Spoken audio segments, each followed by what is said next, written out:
మంత్రి విశ్వరూప్ గారు తన రాజీనామా లేఖను గవర్నర్ కి ఇచ్చారు. గతంలోనే ముఖ్యమంత్రికి తన రాజీనామా లేఖను సమర్పించారు. గవర్నర్ రాజీనామా ఆమోదానికి కూడా అంగీకరించినట్టు తెలుస్తోంది. విశ్వరూప్ గారు, గవర్నర్ కు మీరు ఏం చెప్పారు? గవర్నర్ రాజీనామా ఆమోదిస్తారన్న నమ్మకం మీకుందా? నాకు పూర్తి విశ్వాసం ఉంది. గవర్నర్ గారు దాదాపు అరగంట సేపు రాష్ట్ర పరిస్థితులపై చర్చించడం జరిగింది. ప్రస్తుత పరిస్థితుల్లో ఏం చేస్తే ఈ సమస్యను పరిష్కరించగలమా అని ఆయన నన్ను అడగడం జరిగింది.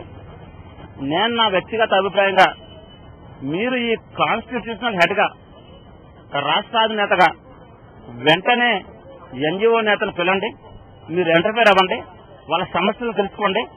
వాళ్ళ సమస్యలు తెలుసుకున్న తర్వాత కేంద్ర ప్రభుత్వం 2-3 ఆప్షన్లు ఇచ్చింది.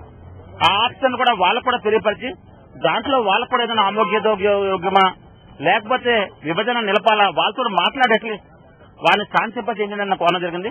ఎన్జీఓల వెంటనే చర్చలకు పిలవమని చెప్పడం జరిగింది. మీరొక్కరే రాజీనామా చేయడం వల్ల ప్రయోజనం ఉండదు, అందరూ కలిసి నిర్ణయం తీసుకుందామని పదే ముఖ్యమంత్రి చెప్తున్నారు. కానీ వాళ్ళు మీరు ఒకరే వచ్చి గవర్నర్ కలిశారు. ఇది నా వ్యక్తిగత అభిప్రాయం. చూస్తుంటే రోజు కూడా ప్రక్రియ వేగవంతం అవుతుంది. ఇంకా ఉండే కొద్ది కూడా నేను దాంట్లో బాధ్యత వహించవలసి వస్తుంది. నేను మంత్రిగా ఉండగా ఈ యొక్క రాష్ట్ర విభజన నేను సాక్ష్యం కాదలుచుకోలేదు. దానికి వ్యతిరేకంగానే నేను రాజీనామా చేయడం జరిగింది. అంటే మీరు ఎమ్మెల్యే పదవిని కూడా వదులుకుంటారా, పార్టీలో కొనసాగుతారా, ఏంటి మీ నిర్ణయం ఏంటి?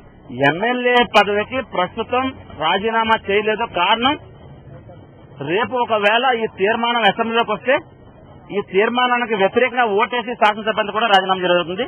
పార్టీకి సంబంధించి కాంగ్రెస్ హైకమాండ్ విభజన నిర్ణయాన్ని వెనక్కి తీసుకుంటే నేను కూడా కాంగ్రెస్ పార్టీలో తప్పనిసరిగా కొనసాగుతాను.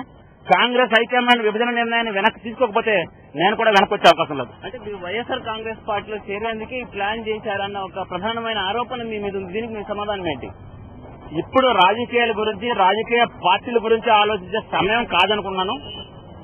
ఇది ప్రస్తుతం సీమాంధ్రలో ఉద్యమం చాలా సీరియస్ గా జరుగుతున్నప్పుడు ఒక రాజకీయ పార్టీలోకి వెళ్ళడానికి ఈవేళ రాజీనామా చేయవలసిన అవసరం లేదు. కేవలం సీమాంధ్ర ప్రజల మనోభావాలకు అనుగుణంగానే రాజీనామా జరిగింది. ఇప్పటి నుంచి మీ కార్యాచరణ ఏ విధంగా ఉంటుంది ఒకవేళ రాజీనామా ఆమోదం పొందితే?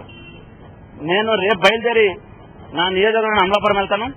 అక్కడ జేఈసీతో కలిసి, ఎన్జీఓతో కలిసి నేను కూడా ఉద్యమంలో భాగస్వామ్యం అవుతాను. జనరల్ గా ఏదైనా ముఖ్యమంత్రి రాజీనామా లేఖను గవర్నర్ కు పంపితేనే ఆయన ఆమోదం తెలుపుతారు. కానీ ఇప్పుడున్న పరిస్థితులు మీరు గవర్నర్ కలిసారు, ముఖ్యమంత్రికి మళ్లీ రెఫర్ చేసే అవకాశం ఉంది. ముఖ్యమంత్రి మీ రాజీనామాను పంపుతారన్న నమ్మకం మీకుందా? నేను ముందుగా రాజీనామా ఇచ్చిన గౌరవ ముఖ్యమంత్రి కిరణ్ కుమార్ రెడ్డి గారికి గత నెల రోజులుగా ముఖ్యమంత్రి కిరణ్ కుమార్ రెడ్డి గారి దగ్గర నా రాజీనామా లేక ముందుగా నేను ముఖ్యమంత్రి గారు గౌరవించాను.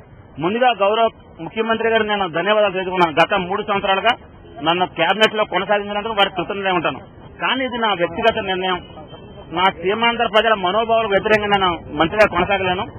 రాత్రి కొంతమంది ఆర్టీసీ కార్మికులు నా వద్దకు వచ్చి రాజమండ్రిలో కార్మికులందరికీ 10 కేజీల బియ్యం చొప్పున ఒక స్వచ్ఛంద సమస్య వచ్చింది, మీరు కూడా ఒక 10 కేజీల బియ్యం చొప్పున ఆర్టీసీ కార్మికులకి సహాయం చేయండి అడిగినప్పుడు నిజంగా నా హృదయం, నా స్పందన చెప్పలేను, మాటలో చెప్పలేను. ఇంకా నేను ఈ రాష్ట్ర మంత్రిగా కొనసాగడామని నాలో నేను ప్రశ్నించుకోవడం జరిగింది. ఇటువంటి విపత్కర పరిస్థితుల్లో రాష్ట్ర మంత్రిగా నేను కొనసాగలేక ఈ రోజు రాజీనామా చేయడం జరిగింది. మంత్రులతో అవుతాను మీరు మాట్లాడారా? వాళ్ళు ఏం చెప్పారు? మీరు ఒక్కళ్ళే చేయడానికి కారణం ఏంటి? గతంలో 3 మంత్రులు రాజీనామా చేద్దామనుకున్నాం. నేను, ఏరాస్ ప్రతాప్ రెడ్డి, గంటా శ్రీనివాస్ గారు. కానీ అనివార్య కారణాల వల్ల వాళ్ళు ఆగిపోయారు. అందుకనే ఎవరికి చెప్పకుండా నా నిర్ణయాన్ని నేను తీసుకోవడం జరిగింది.